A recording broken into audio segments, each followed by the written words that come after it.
I'm Melissa Trevino, your neighborhood news reporter in Jim Wells County. Leaders here tell me they have concerns about exotic and livestock animals roaming along roads and private property. Right now, a 1929 law prevents law enforcement from doing anything.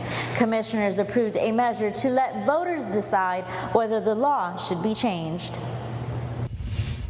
Friday morning, Sheriff Guy Baker was in front of the county judge and commissioners speaking on this nearly 100-year-old animal ordinance. He says when the law was enacted, certain livestock and exotic animals were not in the county, limiting what law enforcement can do. The 1929 law only states cattle, horses, and mules. It's a major concern for not only those people that their property is being damaged by these animals, but in my view, it's a very huge concern for road safety. Baker tells me every day his deputies respond to calls about animals on the road or damaging someone's property. If someone calls the sheriff's office and says someone's goats and sheep are jumping on our cars, they're destroying our property, there's nothing we can do because they weren't included in that law in 1929. The sheriff says currently, because of how the law is written, people who don't own these animals would have to build a fence around their own property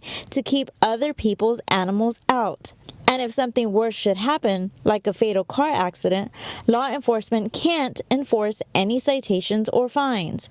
Baker says they're limited on what they can do. All we have to do is just try to push them back into the fence. And guess what happens 2 hours later? We have to send another deputy back out there to push the animals back into the fence. This is concerning for Anthony Bolin. He's been a resident of the county for 10 years and owns livestock. He's not had an incident where his animals have gotten out. However, his concern is what happens when an animal does get out because the property was destroyed by another entity.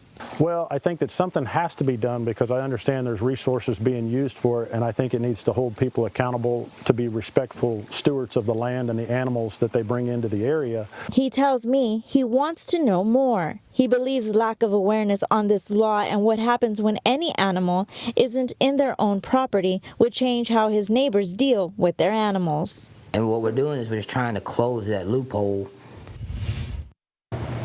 Commissioners say voters will decide on the ordinance in the election on November 4th. In Jim Wells County, I'm Melissa Trevino, your neighborhood news reporter, Chris 6 News.